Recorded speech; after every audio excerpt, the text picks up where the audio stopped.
One sugar, first it turned into 2-pyruvic acid, which gave you 2 ATP and 2 NADH. That was glycolysis.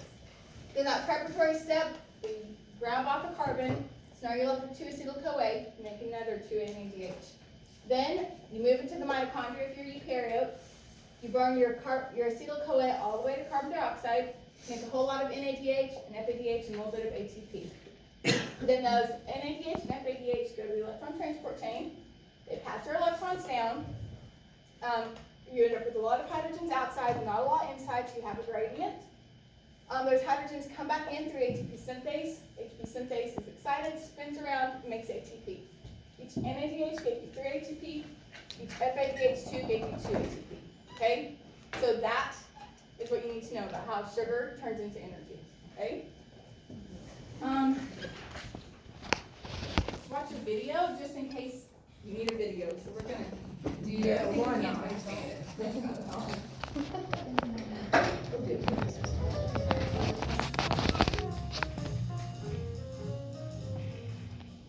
Are you a morning person? No. One of us is, and one of us is definitely not. Mainly because when I wake up in the morning, it takes a while for me to feel like I get my energy back. It takes a lot of time and coffee for that to happen for me. Cells don't really have that luxury. They're busy performing cell processes all the time, and many of the processes that they do require energy, specifically ATP energy. ATP stands for adenosine triphosphate. It's a type of nucleic acid, actually, and it's actually packed with 3 phosphates. When the chemical bond that holds that 3rd phosphate is broken, it releases a great amount of energy. It also is converted into ADP, adenosine diphosphate. And really, that's just a fancy way of saying that it has 2 phosphates after losing 1. So where am I going with this? Well, cells have to make ATP energy. It doesn't really matter what kind of cell you are, prokaryote or eukaryote, you have to make ATP energy. The process for making that ATP energy can be different depending on the type of cell, but you have to make ATP energy. One way that this can be done efficiently is called aerobic cellular respiration. We are going to focus on aerobic cellular respiration in eukaryote cells. Remember that eukaryote cells have many membrane-bound organelles, such as mitochondria. They're going to be kind of a big deal in this. So let's get started.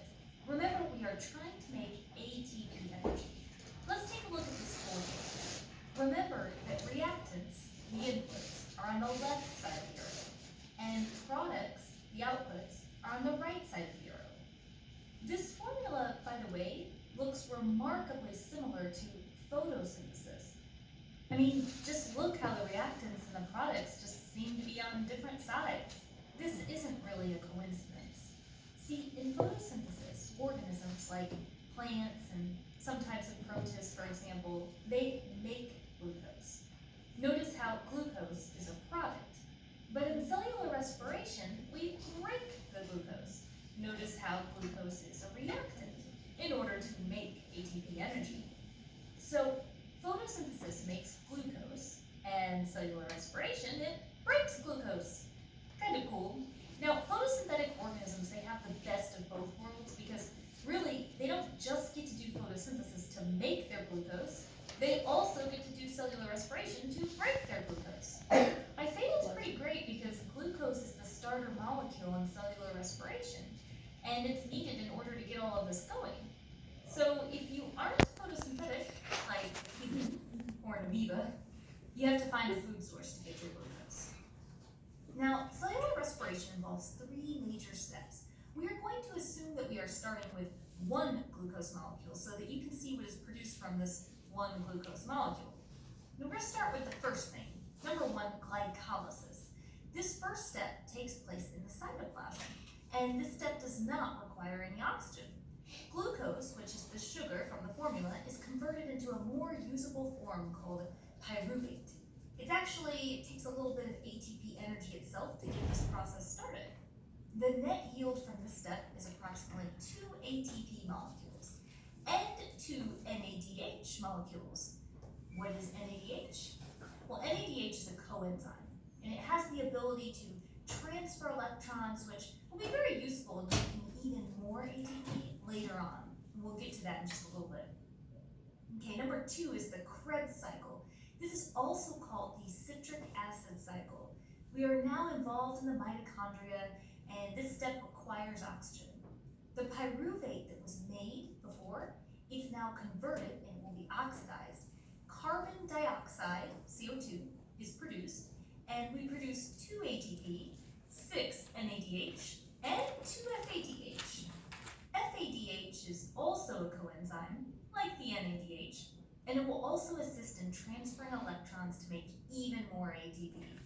The third step is the electron transport chain. This is just a beautiful thing. We're still in the mitochondria and we do require oxygen for this step.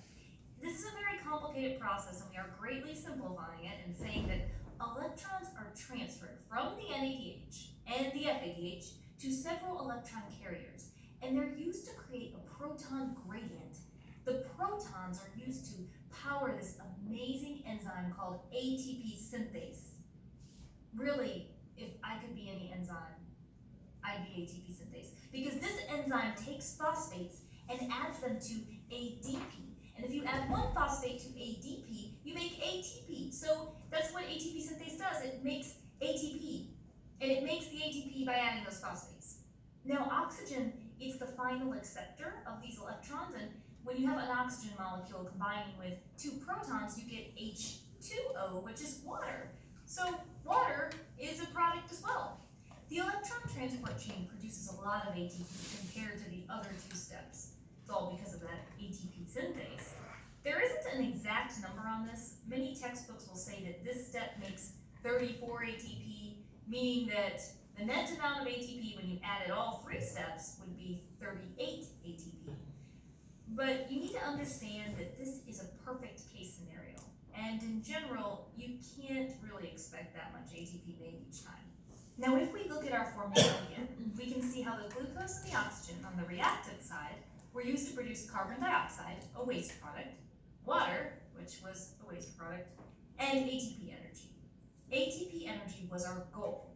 Now, this was just one way of creating ATP energy, a very efficient way at that. But like we had said at the beginning, all cells have to make ATP energy. The way they do it, though, can differ. If there is no oxygen available, some cells have the ability to perform a process known as fermentation. It's not nearly as efficient, but hey, it makes ATP when there's no oxygen. Now, we really can't emphasize enough how important the process of making ATP energy is. If you doubt how powerful it is, consider cyanide. This toxin is found in some rat poisons. It is highly toxic. It works by blocking a step in the electron transport chain.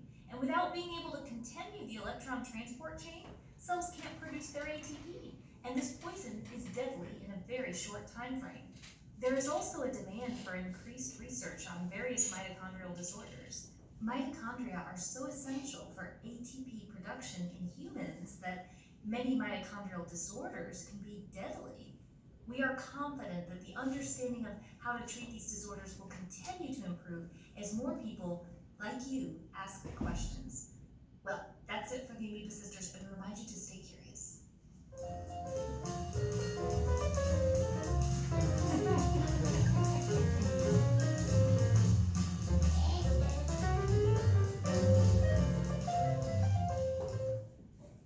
Okay, so if you can just take yourself through that chart, if the help watching that video helps, if going through the pictures, just make sure you're comfortable with what's going on in each step, what the energy is, what energy we're getting, how that energy is being made.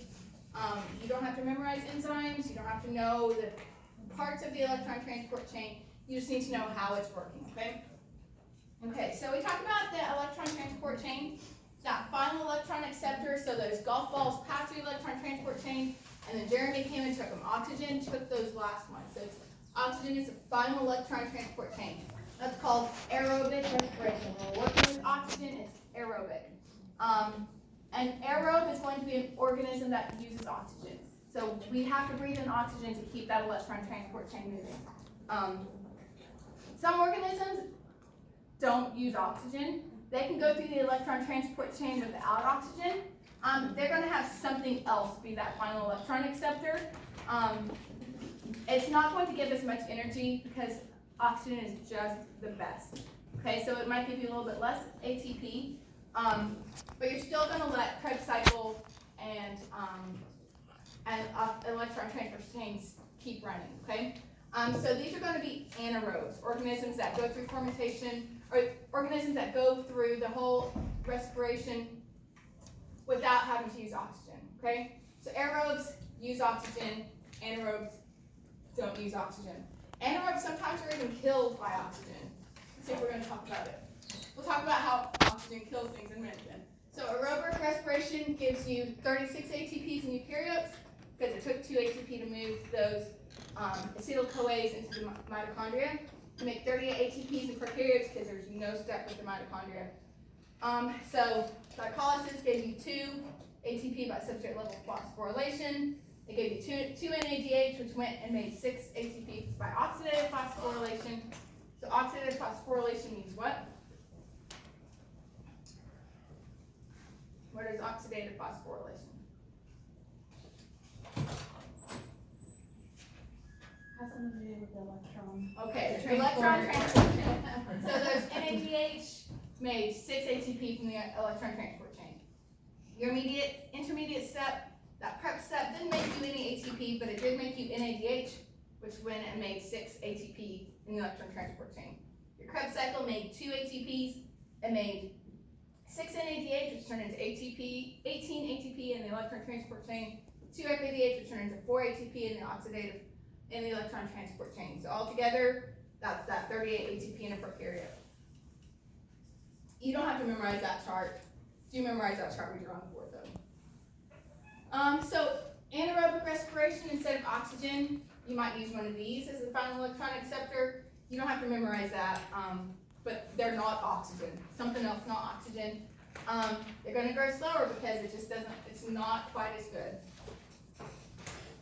Okay, so what are the products of the Krebs cycle? What do you make in the Krebs cycle? Let's start with glycolysis. What do we make in glycolysis? Net 2 ATP, what else?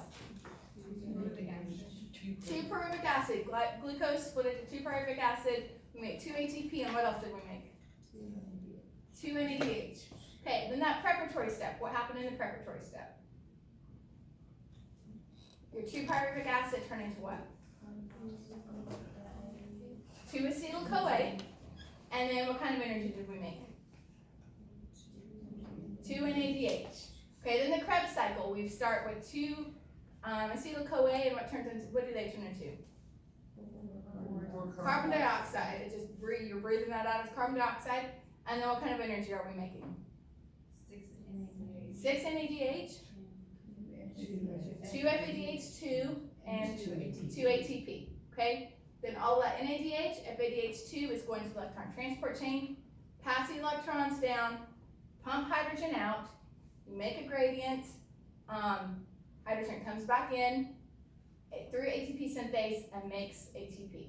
Okay? That pumping hydrogen out is also like what makes teeth make cavities, because they're pumping hydrogen out and makes it really acidic. So those bacteria on your teeth are going to make cavities in your teeth. So like that hydrogen being pumped out is like actually medically important too. Okay. Okay, so sometimes your cell is set up to do aerobic respiration. You can't use something else as a final electron acceptor. You can only do oxygen as the final electron acceptor. And so if you don't have oxygen, your choice is to die or to figure something else out. So there's another step that instead of going through the Krebs cycle and going through the electron transport chain, cells can go through glycolysis and then going through fermentation. So in fermentation, your glucose is not going to be broken down all the way. You're not going to make a lot of ATP. You're only going to you'll still have glycolysis going, so you'll get that 2 ATP from glycolysis. But you're not going to go through the Krebs cycle or the electron transport chain. So glycolysis is going to turn glucose into 2 pyruvic acid. You're making it 2 ATP and 2 NADH. Without the electron transport chain and the Krebs cycle, you're just going to build up a bunch of NADH and the whole thing's going to shut down, right? You're going to run out of NAD. So fermentation is going to cycle that NADH back to NAD so you can keep glycolysis running. and glycolysis is just gonna keep your cell alive until oxygen is back, okay? That's all that fermentation is doing, is keeping glycolysis going until you can get back to oxygen. There's two types of fermentation. There's alcohol fermentation, which is gonna produce ethanol. So, you know, if you are making your own wine or making your own beer, you've got alcohol, you've got yeast making alcohol. It's fermenting your product into alcohol. So that's alcohol fermentation. There's also lactic acid fermentation, which is gonna turn that pyruvic acid into lactic acid. It can be homolactic, which means you're making lactic acid only, or it can be heterolactic acid, which means you're making lactic acid and something else. And you can actually look and see, like, in fermentation, what is being made, if you're making ethanol, if you're making lactic acid, or if you're making lactic acid and something else, and you can identify what you've got growing in something. So if you know you're making lactic acid and nothing else, you know you've got one of these species. If you're making ethanol, you've got yeast, so like good old brewer's yeast. So you can just see what the fermentation end products are and identify that. This is not something to memorize. That is just, you know, fermentation is important. Okay, so what are things that you can make from in fermentation? Wine. Oh, like what are wine? Yes. What are sorry. So these things. How about ethanol, carbon dioxide, lactic acid, and then other stuff. Okay. I've got wine. And, sorry. No, that was thinking. Okay. So sugar isn't the only thing that gives you energy. You can also break down lipids. Lipids are going to start, you're going to use a lipase. That is an enzyme to know. A lipase is an enzyme that's going to break a fat down into glycerol and fatty acids. So if you remember when we talked about lipids, that's what lipids are made of. So lipase breaks down lipids into glycerol and fatty acids, and then that can go through metabolism and get energy out of that. We're not going to talk about it, just know lipases break lipids into glycerol and fatty acids, and then it can go through, so that go through the glycolysis, go through the Krebs cycle, get energy, okay? Proteins are also a good energy source, but proteins are really big. You can't just move them right through the plasma membrane. So you're gonna have proteases and peptidases. There's two more enzymes to know. Proteases and peptidases break down proteins into their monomer. They break it into amino acids. Those amino acids can come into the cell and can go through the Krebs cycle and give you energy. Amino acids can be deaminated. That means that you take the amino group off, and then what's left after you take the amino group off is what's going to go into the Krebs cycle. So proteases, peptidases, lipases. 3 things to know. Okay. What enzymes are involved in protein catabolism? Talked about 2 of them just now. Proteases. Proteases and peptidases. And what are proteins going to be turned into? You can't just bring a protein into your cell. They're going to be broken into amino acids, and then what's going to happen to that amino acid? It's going to be deaminated, okay? And then how does lipid catabolism do? What breaks down lipids? Okay, a lipase is going to break your lipid into glycerol and fatty acids, okay? If you know that, you don't have to memorize the whole table for that. That's all you have to know for lipids and proteins. Okay, we're not talking about photosynthesis.